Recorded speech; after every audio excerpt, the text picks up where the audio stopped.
네, 안녕하세요. 저는 따라하는 기도의 장재기 목사입니다. 오늘 만나 뵙게 되어서 반갑습니다.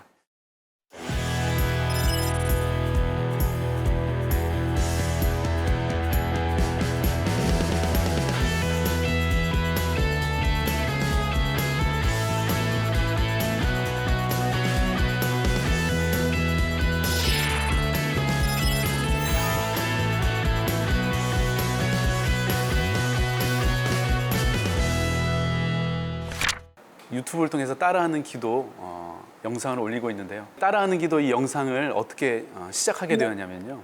이제 제가 2019년까지 분당에 있는 이제 지구촌 교회에서 사역을 하고 한 20년 정도 사역하고 이제 사임을 하면서 개인적으로 안식년의 시간을 갖게 됐어요. 그래서 안식년 시간 가지면서 이제 아무 계획이 없었는데 아내와 함께 한 가지 계획을 세웠었는데 뭐였냐면 매일 가정 예배를 드리는 거였어요. 그래서 하루는 그 가정 예배에서 주신 말씀이 뭐였냐면 내가 어떻게 다른 사람들에게 도움을 줄 수 있을까 이렇게 생각하는데 카톡으로 생일 알려주잖아요.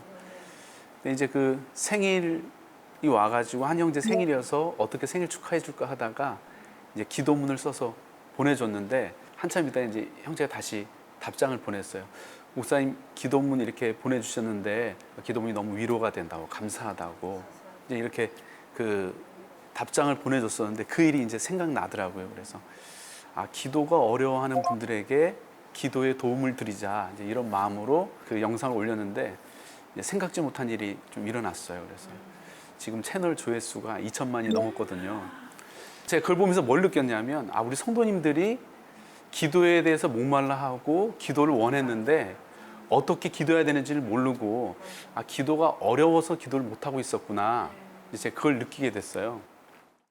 그 한 목사님께서 자기가 처음 이제 예수님 만나고 이제 기도를 하려고 하는데 몇 마디 하고 나니까 할 말이 없다는 거예요. 그래서 하나님 좀 즐겁게 해드리려고 자기가 뭐 찬송가는 모르고 좋아하던 가요 몇 곡 불러드리고 했다고. 근데 그래도 시간이 너무 안 가가지고 참 어색한 그 기도 시간이었다고 이제 그 얘기를 하셨었는데 우리가 이제 기도를 하려고 하면 이제 앞이 깜깜하고 이제 몇 마디 하고 나면 더 이상 할 말 생각나지 않고 뭔가 내가 하는 기도는 기도와 어울리지 않는 말 같고 또 그러다 옆에서 이제 기도 잘하시는 분들 이제 기도 소리 듣다 보면 더 기가 죽어가지고 이제 기도가 더 어렵게 느껴지죠. 많은 사람들이 이렇게 기도에 대해서 중요하다는 것도 알고 기도해야 된다는 것도 알지만 기도를 어려워하거든요. 근데 기도는 그렇게 어려운 게 아닌 것 같아요. 제 아들이 이제 7살 때 유소년 축구 교실 다녔거든요. 근데 그 코치 선생님이 이 대학리그 득점왕 출신이에요. 그러니까 공을 진짜 잘 차거든요. 이제 아이들을 만나가지고 이제 축구를 가르쳐 주는데 다른 말 하지 않고요. 딱 한마디 해주더라고요. 축구는 발로 차는 거야. 이렇게 얘기해주고 아이들에게 그냥 공을 던져주는 거야. 뭐 7살 아이들이 공을 차는데요. 자기 편이 누군지도 모르고 자기 골대가 어딘지도 모르고 그냥 막 차는 거예요. 그러다 자기 골대 골 넣고 막 좋아하고.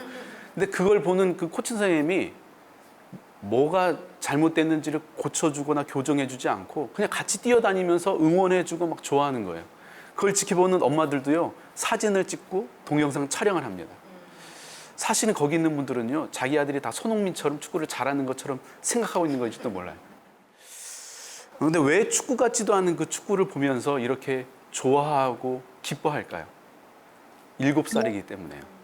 이제 축구를 시작하기 때문에. 이제 축구를 시작하는 아이들에게 중요한 건요. 더 많은 축구 규칙, 기술, 어떤 축구에 대한 전술보다도요. 축구는 쉽고 재밌다는 것을 가르쳐주는 게 중요하죠. 기도도 그런 것 같아요. 기도를 시작하는 우리에게 정말 중요한 건 기도가 쉽고 재밌다는 걸 아는 게 중요하죠.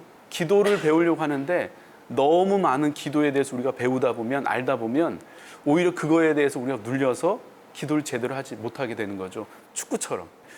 축구는 발로 차는 거야 라고 가르쳐 준 것처럼 기도를 하는 우리에게 가장 중요한 게 뭐가 있을까 생각하는데요. 기도는 방법보다 대상이 더 중요하다는 거예요. 기도하는 사람들의 모습을 보면요. 다 제각각입니다. 어떤 사람은 막 통성으로 이렇게 소리 지르면서 기도하기도 하고요. 어떤 분들은 조용하게 이렇게 대화하듯이 기도하기도 합니다.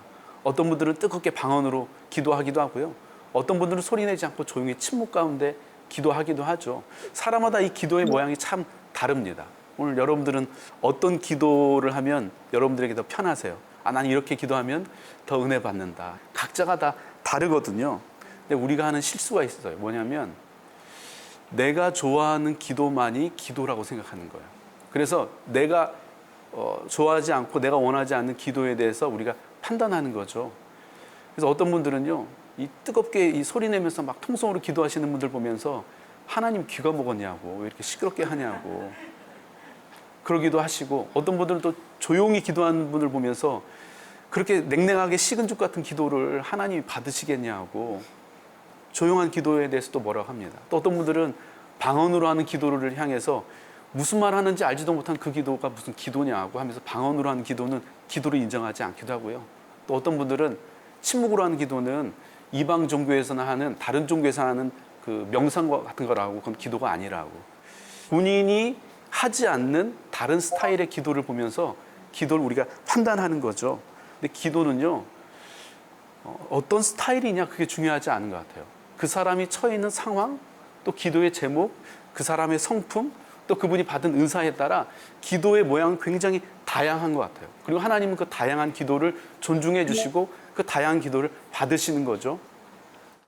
다른 많은 종교에서도요, 기도를 합니다. 근데 그들의 기도와 우리의 기도가 다른 것은요, 기도의 스타일이나 기도의 방법이 달라서가 아니라 기도의 대상이 다르기 때문입니다. 빙해모토 교수님이 쓰신 프레어라는 책에 보면 이런 말이 있어요. 결함이 있는 비행기를 조종술로 보충할 수는 없다. 믿음의 힘으로 죽음을 넘어 영원한 생명으로 비행할 수는 없다. 문제는 신뢰할 수 있을 만한 존재를 당신이 신뢰하였는가이다. 하나님을 신뢰하지 않고 당신이 믿는다는 사실을 신뢰하는 것은 치명적인 실수다. 아무리 비행기를 운전한 비행기 조종술이 뛰어나도요, 결함이 있는 비행기로는 목적지에 도달할 수 없다는 거죠. 기도도 마찬가지라는 거예요. 기도의 방법은 흉내낼 수 있지만 기도의 능력은 흉내낼 수 없습니다. 기도의 스타일은 우리가 따라할 수 있지만 기도의 대상이 다르기 때문에 기도의 응답이 없다는 거죠. 여러분, 우리의 기도를 들으시는 분이 어떤 분이세요? 온 우주 만물을 창조하신 창조주 하나님이십니다. 살아계신 하나님이시죠. 우리를 구원하시고 우리를 자녀 삼으신 하나님이십니다. 우리의 아버지 되신, 하늘 아버지 되신 그분께 우리는 기도하는 것이죠. 그래서 이 기도는요, 그 하나님 아버지와 하는 소통입니다. 기도를 한다는 건 하나님의 언어를 배우는 거죠. 하늘의 언어를 배우는 것입니다. 그래서 우리가 기도를 하는 건 언어를 배우는 것과 비슷한 것 같아요. 어린 자녀들이 부모님의 이야기를 듣고 따라하면서 우리가 말하는 것을 배우듯이 우리도 기도를 듣고 따라하면서 기도를 배우는 것 같아요. 저도 모태신앙이 아니고 이제 신앙이 일대거든요. 그러다 보니까 처음 기도를 하는데 몇 마디 하고 나니까 할 말이 없더라고요. 그래서 어떻게 기도해야 되나 하다가 어떻게 했냐면, 기도 잘하시는 집사님들 계시잖아요. 그분들 뒤에 딱 붙어가지고 그분들의 기도를 들었어요. 그러면서 하나님, 이 집사님이 하시는 기도 저도 아멘이에요. 이 기도가 제가 하고 싶었던 기도예요. 하나님, 제게도 이 기도 응답해 주세요. 그분들의 기도를 듣고 따라하면서 아멘 아멘 하면서 기도를 배웠거든요. 그러고 나니까 혼자 기도하는데 그분들 기도하는 소리 들었던 그 기도들이 제가 혼자 기도할 때 생각나는 거예요. 그래서 그 기도 가지고 기도하게 된 거죠. 우리는 언제나 기도를 따라하면서 배웠던 것 같아요. 근데 이제 많은 분들이 이제 그런 얘기 하더라고요. 이 따라하는 기도가 진짜 기도냐? 그게 내 기도가 아닐 텐데 어떻게 따라한다고 기도가 되냐? 이렇게 질문하시는데요. 저 따라하는 기도 이걸 하시는 분들이 정말 많이 피드백을 해주시는데요. 그분들의 피드백 들어보면 굉장히 놀라운 일들이 많아요. 자기는 모태신앙인데 기도하려고 하면 앞이 깜깜했었는데 이 따라하는 기도를 하기 시작하면서 기도가 너무 재미있어졌다고. 그래서 목사님, 저 이제 매일 기도해요. 매일 기도한다고. 자기는 하나님의 사랑이 안 믿어졌는데, 머리로는 아는데 믿어지지 않았는데 이 기도를 같이 따라하면서 하나님의 사랑이 자기 믿어졌다고. 암으로 힘들어하셨던 분이 이 따라하는 기도를 같이 몇 달 동안 계속 매일 따라했대요. 근데 하나님께서 그 암으로부터 이분을 고쳐주신 거예요. 병원에 갔는데 기적이라고 암이 보이지 않는다고. 우울증에 걸렸던 분들이 이 기도를 같이 함께 하면서 일상의 자리로 돌아오고, 사는 게 너무 힘들어가지고 죽고 싶었는데요, 이 따라하는 기도를 같이 따라하면서 목사님, 저 살기로 이제 결단했다고. 저 다시 이제 살기로 했다고. 그런 간증들이 올라옵니다. 그래서 따라하는 게 과연 내 기도가 될 수 있을까 고민할 수 있지만 듣고 따라 하다 보면 그 기도가 나의 기도가 되기도 하는 것 같습니다. 오늘 한번 그 따라하는 기도 한 편을 여러분들과 함께 나누고 싶은데요. 따라하는 기도 1권에 있는 상처받은 마음을 치유하는 기도라는 기도인데요. 제가 한번 같이 기도할 테니까 여러분들도 같이 한번 있는 자리에서 기도 한번 해보면 좋겠습니다. 사랑하는 아들아, 사랑하는 딸아, 내가 너의 작은 신음에 귀 기울이고 있단다. 내가 너의 모든 죄를 용서하고 내가 너의 모든 필요를 채워주고 너를 공격하려는 모든 원수로부터 내가 너를 지켜줄 거야. 너는 언제든지 나를 부르기만 하면 된단다. 내 삶이 궁핍할 때, 내 영혼이 공고할 때, 내 마음이 두려울 때, 그때 내 이름을 불러 아빠, 아빠 하고 말이야. 그러면 내가 너에게 달려가서 너의 기도에 응답할 거야. 하나님 아버지, 이 시간 저의 아픈 마음을 가지고 나아갑니다. 예수님 이 시간 제게 찾아와 내가 낫고자 하느냐 물으실 때 주님, 제가 변명하지 않겠습니다. 예, 주님, 저를 고쳐주시옵소서. 이 시간 겸손하게 엎드립니다. 사마리아 여인의 깊은 한숨을 기쁨의 노래로 바꾸신 주님이 오늘 저의 깊은 한숨도 고쳐주실 줄 믿습니다. 하나님 아버지, 오랫동안 해결되지 못한 깊은 죄책감을 가지고 살아가는 자들이 있습니다. 용서받지 못할 거라는 마음으로 평생을 살아왔습니다.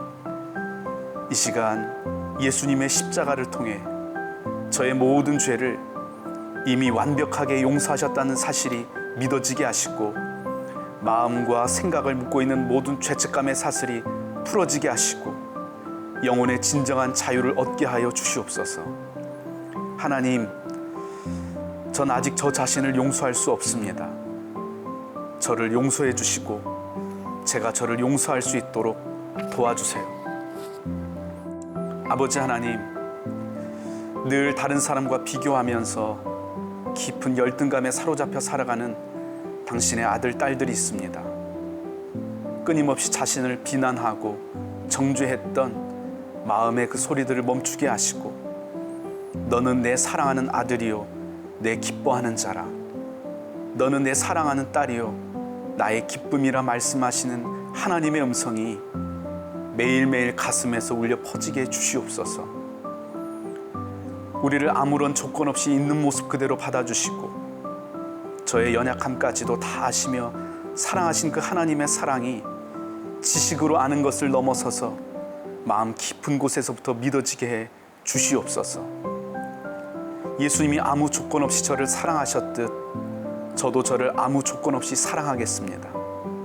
솔직한 내 모습, 진짜 내 모습, 누구를 위한, 무엇을 위한 내가 아니라 그냥 있는 그대로의 나로 살아가겠습니다. 나의 성격, 나의 외모, 나의 재능과 상관없이 제가 얼마나 특별한 존재인지 알고 모든 가식적인 모습을 내려놓겠습니다. 그냥 있는 그대로의 나를 사랑하겠습니다. 반드시 잘해야 한다는 압박감도 내려놓겠습니다. 결코 완벽할 수 없다는 것을 인정하겠습니다. 지금 이대로 충분히 사랑스럽다는 것을 기억하며 더 이상 사람들의 눈치 보지 않겠습니다. 사람들이 원하는 대로 살지 않겠습니다. 하나님께서 지으신 나로 살아가겠습니다. 주님, 도와주시옵소서. 우리의 상한 마음을 치유하시는 예수님의 이름으로 기도드립니다. 아멘.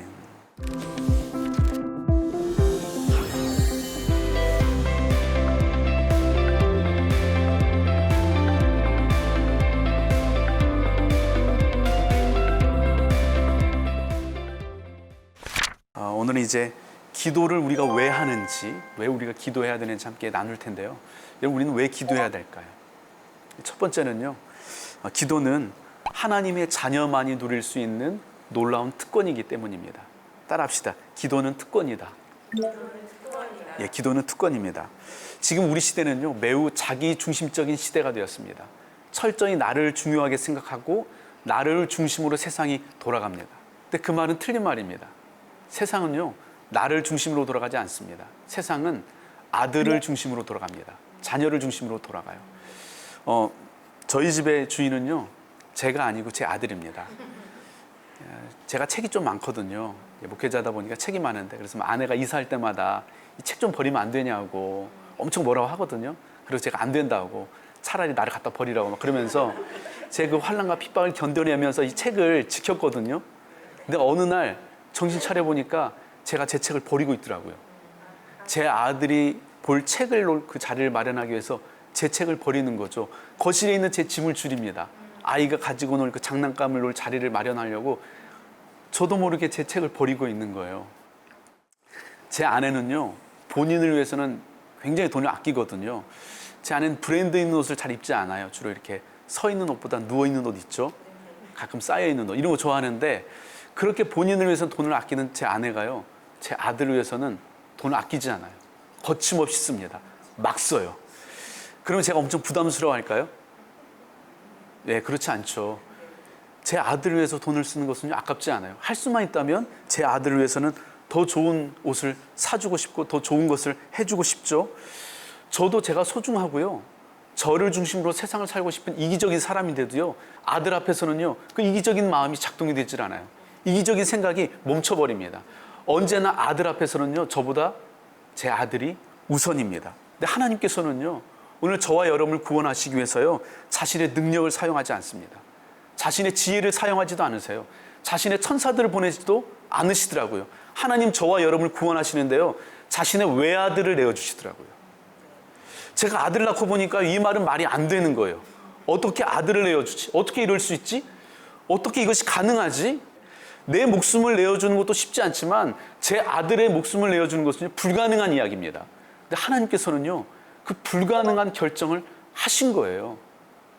여러분, 기독교는요, 하나님의 아들이신 예수 그리스도를 우리 삶의 구원자와 주님으로 말미암아 우리가 하나님의 자녀가 되었다는 거예요. 이 말은 바꿔 말하면요, 하나님의 중심에 저와 여러분이 있다는 거예요. 우리가 하나님의 중심에 있다는 거예요. 저와 가장 가까운 사이는요, 법적으로는 제 아내죠. 근데 사실 실제적으로 보면요, 저와 제 아들의 관계인 것 같아요. 제 아들은요, 밤에 잠을 잘 때요, 제 얼굴에 다리를 올려놓고 자요. 그래서 그 다음날 일어나가지고, 산이야, 왜 아빠 얼굴에 이렇게 다리를 올리고 자니? 다리 좀 내려놓고 자라고. 그러면 씩 한번 웃고요, 그 다음날 되면 또 제 얼굴에 다리를 올려놓고 자요. 음식을 먹다가 맛없으면요, 뱉어가지고 제 입에 넣습니다. 저와 제 아내가 아무리 가까워도요, 제 아내가 자면서 발을 제 얼굴에 올리고 자지는 않죠.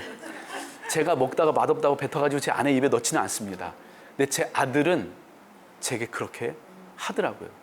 가장 가까운 사이는 아빠와 이 자녀와의 이 관계죠. 근데 하나님께서 오늘 기도에 대해 설명하시는데 아빠와 아들의 관계로 설명하십니다.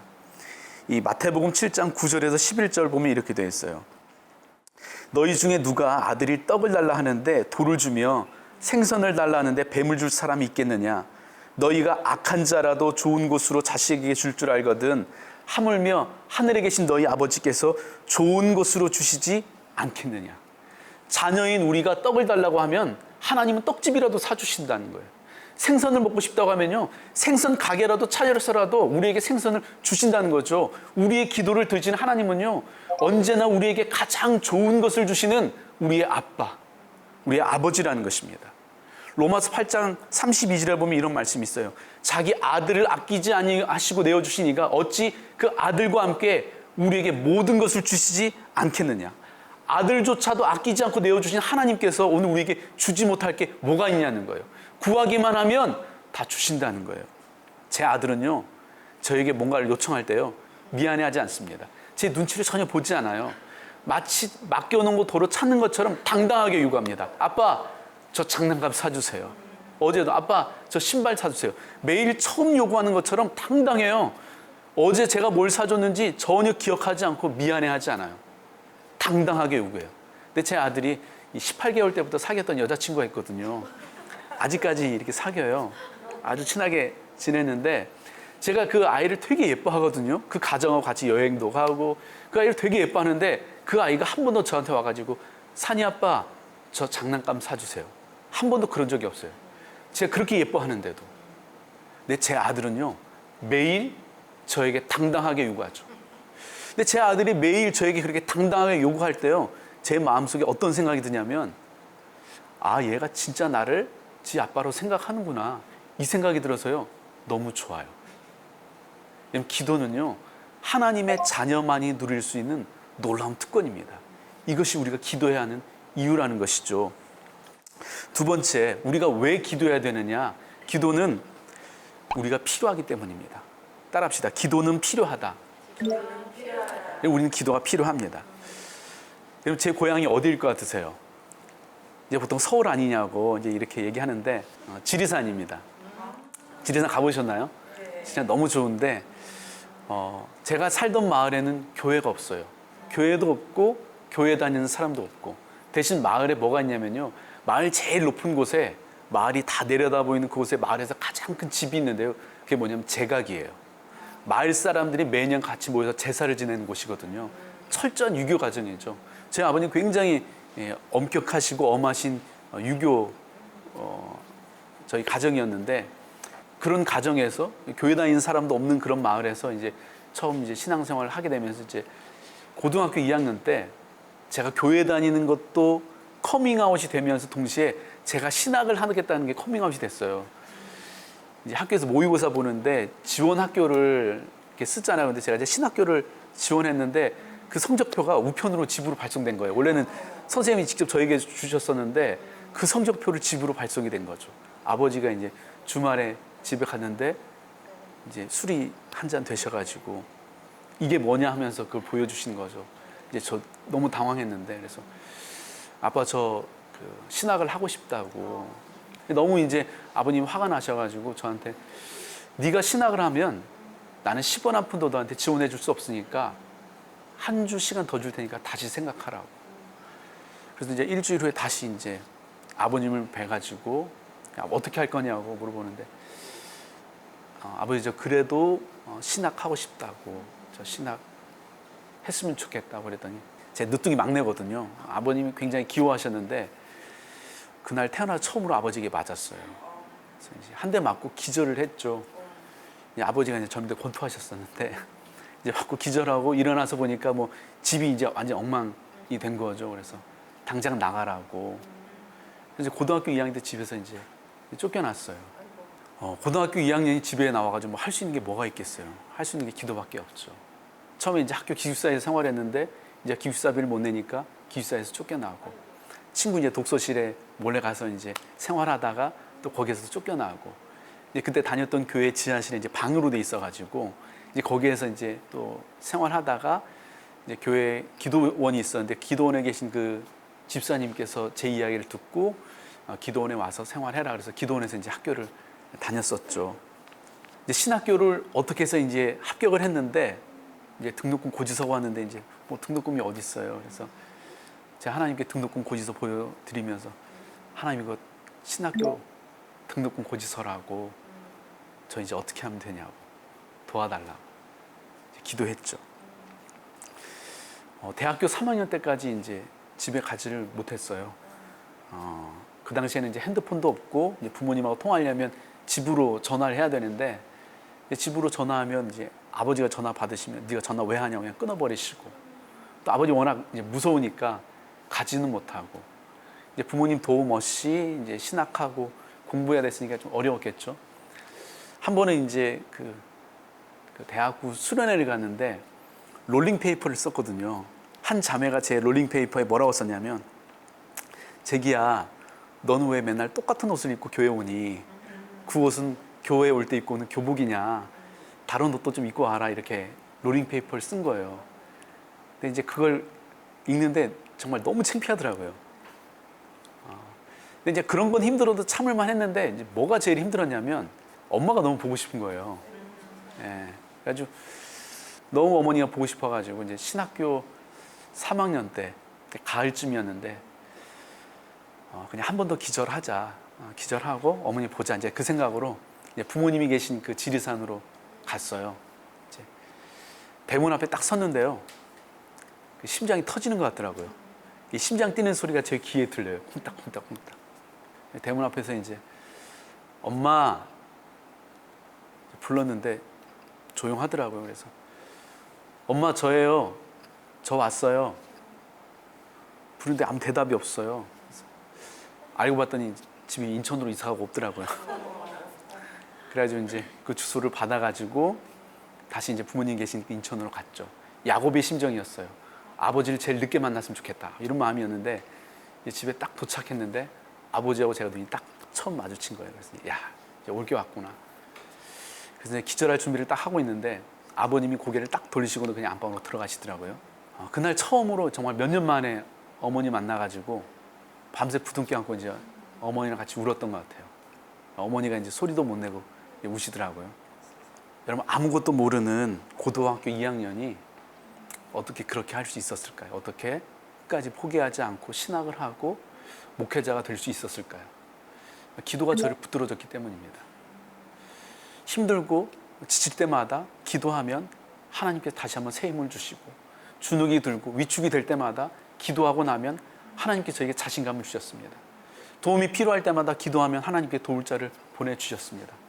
정말 앞이 막혀서 아무것도 보이지 않아도 기도하고 나면 하늘이 열리는 것 같고 가진 것이 아무것도 없었는데도요 기도하고 나면 마치 세상이 제 발 아래에 있는 것처럼 느껴졌습니다. 여러분 우리가 기도 없이 이 힘든 세상을 우리가 어떻게 살아가겠습니까? 우리 중에는요 세상의 그 높은 벽 앞에 자신의 꿈을 포기해버린 분들이 계십니다. 질병의 문제로 한치 앞이 보이지 않는 분들이 계십니다. 깨어진 관계로 인해서요 밤잠을 이루지 못하는 분들이 계십니다. 자녀 때문에요 매일매일 고통 가운데 하루를 보내시는 분들이 계시고요. 또 어떤 분들은 재정적인 문제로 매일매일 압박감 가운데 살아가는 분들이 계시죠. 근데 우리가 어떻게 해야 되는지 몰라서 못하는 것이 아닙니다. 알아도요 힘이 없어서 못하더라고요. 여러분 우리가 이 세상을 살아갈 힘을 우리가 어디에서 얻겠습니까? 기도입니다. 기도가 힘이고 기도가 능력입니다. 기도가 이 힘든 세상을 살아낼 힘을 주는 거고요. 기도를 통해서 우리는 우리를 향하신 그 하나님의 크고 놀라운 뜻을 이루는 삶을 살게 되는 것입니다. 살아보니까요 우리의 능력은 중요하지 않더라고요. 우리가 가진 것은 중요하지 않습니다. 우리가 기도만 할 수 있다면 우리는 하나님의 능력을 통해서 우리의 한계를 뛰어넘는 삶을 살 수 있게 되는 것이죠. 여러분 우리가 왜 기도해야 되느냐? 우리는 하나님의 도움이 필요하기 때문에 기도해야 되는 것입니다. 자, 우리는 왜 기도해야 될까요? 마지막으로 세 번째는요 기도는 하나님의 명령이기 때문입니다. 따라합시다. 기도는 명령이다. 기도는 명령이다. 여러분 성경은요 우리에게 기도해보는 것이 어떨까 이렇게 기도를 권하지 않습니다.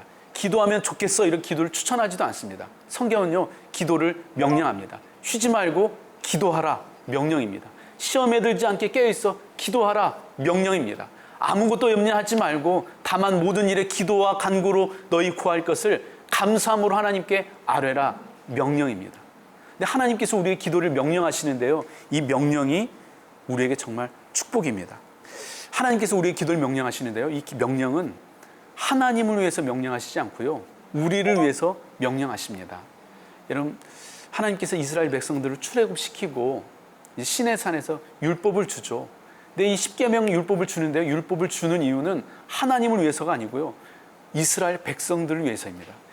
구원받은 이스라엘 백성들이 하나님의 백성답게 살게 하기 위해서 계명을 주십니다. 나 외에 다른 신을 섬기지 말라고 했기 때문에요 이제 더 이상 그 수많은 신들의 눈치 보지 않고 그냥 하나님만 바라보며 살 수 있게 된 거예요. 안식일을 기억해서 지키라고 했기 때문에요 그 오래전부터 일주일에 하루는 쉼의 시간, 안식의 시간을 가질 수 있게 된 거죠. 내 부모를 공경하라고 말씀하셨기 때문에 나이 들어서 늙고 힘이 없어도요 걱정하지 않고 살 수 있게 되는 것입니다. 계명을 주신 이유는요 하나님께 명령하신 이유는 하나님을 위해서가 아니라 저와 여러분 우리를 위해서죠. 우리 가정에서도 부모님들이 자녀들의 규칙을 정해줍니다. 자고 일어나면 이불을 개고 양치질을 해라. 공부할 때는 바른 자세로 앉아서 공부해라. 횡단보도를 건널 때는 좌우를 잘 살펴라. 이런 규칙을 정해주는데 이 규칙은 부모님을 위해서가 아니고요 자녀들을 위해서 주는 규칙입니다. 하나님께서요 오늘 우리에게 쉬지 말고 기도하라고 명령하시는데요 이 명령이 놀라운 축복입니다. 제가 섬겼던 교회는요, 목회자만 한 200명 정도 되는 굉장히 큰 교회였어요. 그러니까 부목사조차도 이 담임 목사를 만나기가 쉽지 않은 거예요. 담임 목사 한번 만나려면 미리 약속을 정하고 무슨 말씀을 드릴지 기획안을 잘 준비해서 정해진 날, 그 정해진 시간에 이제 만나서 대화를 하고 말씀을 드리죠. 이게 나보다 높은 분을 만날 때 보편적인 모습이잖아요. 근데 쉬지 말고 기도하라고 말씀하신 것은요, 우리가 기도하기만 하면 만왕의 왕 되신 하나님께서요, 언제든지 우리의 기도를 들으시겠다는 거예요. 하나님을 만나서 기도하는데요, 하나님을 만나는데 약속 시간을 정하고 기획안을 준비해서 정해진 날, 정해진 시간에 정해진 시간만큼 하나님을 만나고 오는 것도 엄청난 일일 거예요. 근데 그게 아니고요, 언제든지 하나님께서 방문을 열고 들어오라는 거예요. 밤이든 낮이든 상관없다는 거예요. 중요한 일이든 중요하지 않은 일이든 상관없다는 것입니다. 1시간이든 2시간이든 상관없다는 거예요. 그냥 우리가 언제든지 주님 하고 부르면요, 그래, 무슨 일이야? 무슨 일이야? 주님께서요, 우리의 기도를 들으시겠다는 거예요. 온 우주 만물을 창조하신 하나님께서요, 먼지보다 작은 저와 여러분의 5분 대기조가 된다는 거예요. 여러분, 이것이 우리에게 기도를 명령하신 하나님의 마음입니다.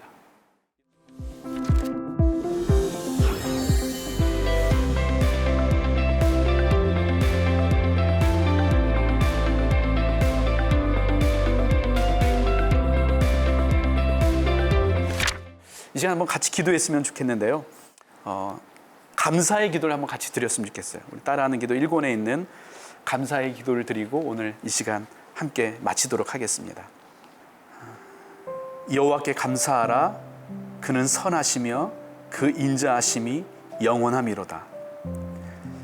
하나님, 이 시간 급하게 걸어가던 발걸음을 멈추고 주님이 베푸신 은혜를 기억하며 감사의 기도를 드립니다.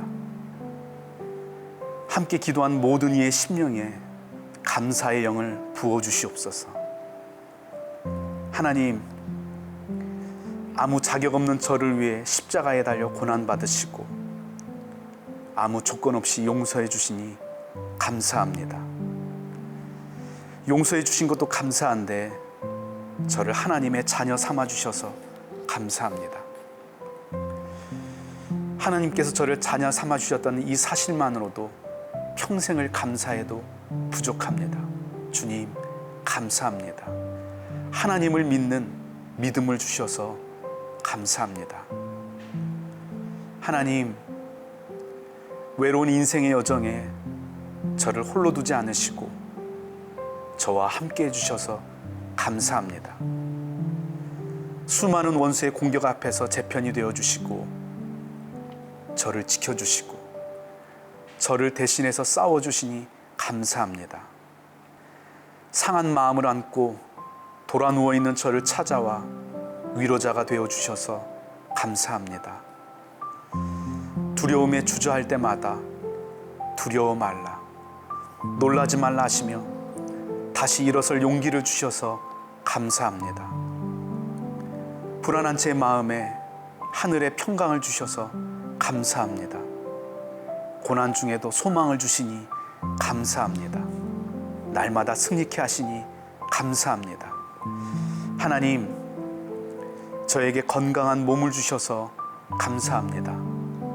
좋은 생각을 할 수 있는 지혜로운 머리를 주셔서 감사합니다. 하늘을 수놓은 아름다운 석양을 바라볼 수 있는 눈을 주셔서 감사합니다. 사랑하는 사람들의 목소리를 들을 수 있는 귀를 주셔서 감사합니다. 맛있는 음식을 먹을 수 있는 입을 주셔서 감사합니다.